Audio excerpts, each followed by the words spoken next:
বলি। যৌন চাহিদা মেটাবার জন্য কোন পুরুষ শূকর কোন আরেকটি পুরুষ শূকরকে ব্যবহার করে? একটা পুরুষ কুকুর আর একটা পুরুষ কুকুরকে ব্যবহার করে? যারা আমাদের সভ্যতা শিখাইতে আসে, আমি ঘৃণায় ওদের নাম বলবো না, আমি আমার অন্তরের সমস্ত ঘৃণা দিয়ে ধিক্কার জানাই যারা পাশ্চাত্য সভ্যতার নামে পৃথিবীতে আজকে অসভ্যতা করছে।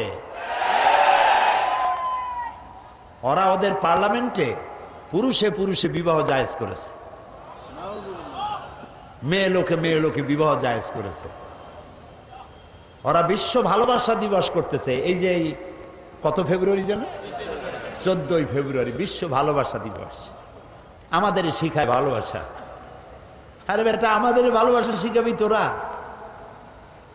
পৃথিবীতে যদি জরিপ করা হয় তাহলে দেখা যাবে সব থেকে বেশি পাগল ওই দেশটিতে যে দেশের 2 অক্ষরের নামের ব্যক্তি দুনিয়ায় সন্ত্রাসী তৎপরতা চালায়। কারণ কি? কারণ হলো স্বামী স্ত্রীতে যদি মহব্বত না থাকে বাড়ি জাহান্নাম হয়। কি হয় বোঝেন না? যেই বাড়িতে স্বামী স্ত্রীতে মহব্বত নাই, আপনার বাড়িতে আপনি 1000 কোটি টাকার মালিক হন, গুলশানে আর বনানীতে বাড়ি থাকুক 40টা, কিন্তু স্ত্রীর সাথে মহব্বত নাই, আপনার বাড়ি আপনার জীবন জাহান্নামের জীবন।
স্বামী স্ত্রীতে যদি মহব্বত না থাকে বাড়ি জাহান্নাম হয়। কি হয় বোঝেন না?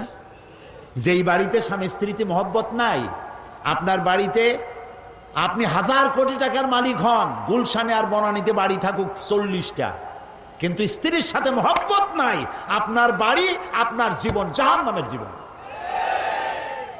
ওদের দেশে তাই স্বামী তার স্ত্রীকে বিশ্বাস করে না, স্ত্রী তার স্বামীকে বিশ্বাস করে না। স্ত্রী তার স্বামীরে বলে যে আজকের রাতে আমার বয়ফ্রেন্ড আমার সাথে রাত কাটাবে, তুমি অন্য কোনো ফ্ল্যাটে অথবা রেস্টুরেন্টে গিয়ে থাকো। স্বামী বেচারা যদি অসন্তুষ্ট হয়ে পুলিশে খবর দেয়, যদি পুলিশকে স্বামী যদি তার স্ত্রীকে এই কাজে বাধা দেয়, তাহলে স্ত্রী 999 ডায়াল করে, সাথে সাথে থানা থেকে পুলিশ আসে। স্ত্রী নালিশ করে, আমি আমার বয়ফ্রেন্ড নিয়ে ঘুরবো, মার্কেটিং করব, রাত কাটাবো, সে আমার মৌলিক অধিকারের উপরে হস্তক্ষেপ করেছে, সে আমাকে বাধা দেয়। পুলিশ বলবে, বেটা তোমার স্ত্রী একটা বয়ফ্রেন্ড কেন, 15টা বয়ফ্রেন্ড নিয়ে থাকবে, তাতে তোর কি? যা বেটা, বাইরে চলে যা। এই হলো সভ্যতা। প্রিয় ভাই, সব বানানো কথা বলার অভ্যাস আমার নাই। আমার চোখে দেখেছি মা নিজের বাচ্চাকে পুশ চেয়ারে করে রাস্তা দিয়া ঠেলে নিয়ে যায় আর কুত্তার বাচ্চা কোলে নিয়ে হাঁটে। এই সন্তান তার মাকে কেন শ্রদ্ধা করবে, কেন ভালোবাসবে? ওই স্বামী তার স্ত্রীর জন্য প্রাণ দিবে কেন? যে স্ত্রী তার স্বামীর সামনে ভিন্ন পুরুষের কণ্ঠলগ্ন হয়ে থাকে। এবং ওই স্ত্রীও বা স্বামীকে শ্রদ্ধা করবে কেন? যে স্বামী তার স্ত্রীর সামনে অন্য মেয়েদের বাহুলগ্ন হয়ে থাকে। ভালোবাসা নাই। সেই জন্য বৎসরের মধ্যে একদিন হলেও ভালোবাসার নামে ভনিতা করা লাগে বলে 14ই ফেব্রুয়ারি তারা বেছে নিছে। আমরা ওই জাতিকে বলি, আমি আজকে পরিষ্কার বলতে চাই, এটা বিশ্ব ভালোবাসা দিবস নয়, এটা বিশ্ব বেহায়া দিবস। আমার দরকার নাই তোমার ওই ভালোবাসা, কারণ আমার জন্মই হয়েছে ভালোবাসা দিয়া। আমার রসুল বলেছেন আদ-দীন আন-নাসিহা, ইসলাম হলো ভালোবাসা। ইসলাম মানেই ভালোবাসা, ইসলাম মানেই ভালোবাসা। আজকাল তো আর দিবসের অভাব নাই। পিতৃ দিবস, মাতৃ দিবস, নারী দিবস, কন্যা দিবস, স্বাস্থ্য দিবস, কলেরা দিবস, বসন্ত দিবস। এখন আবার শুনতেছি নতুন ভাবে আর এক দেওয়াল লিখন হচ্ছে বিশ্ব চিন্তা দিবস। আয়োজকদের জিজ্ঞেস করলাম, ভাই বিশ্ব চিন্তা দিবসের থিম কি, বিষয়টা কি? কয় যে আমরা অনেক ভেবেছি যে কি করা যায়। পরে আমরা চিন্তা করলাম বিশ্ব চিন্তা দিবসে আমরা পার্কে, রাস্তায়, আইল্যান্ডে, বিভিন্ন জায়গায় দলবদ্ধ হয়ে বসে চিন্তা করব যে আসলেই আমরা কোনো বিষয় চিন্তা করতেছি কিনা। এগুলো বিশ্ব চিন্তা দিবসের থিম। কপাল পুড়েছে জাতির, আমাদের ভালোবাসা শেখায়। আমার ওইটার দরকার নাই।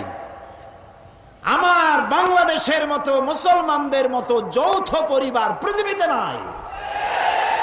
দাদা নিয়া মা, দাদা মা, নানি নানা, ভাই ভাতিজা, বাপ মা একসাথে খাইয়া না খাইয়া এক বাড়িতে আমরা থাকি।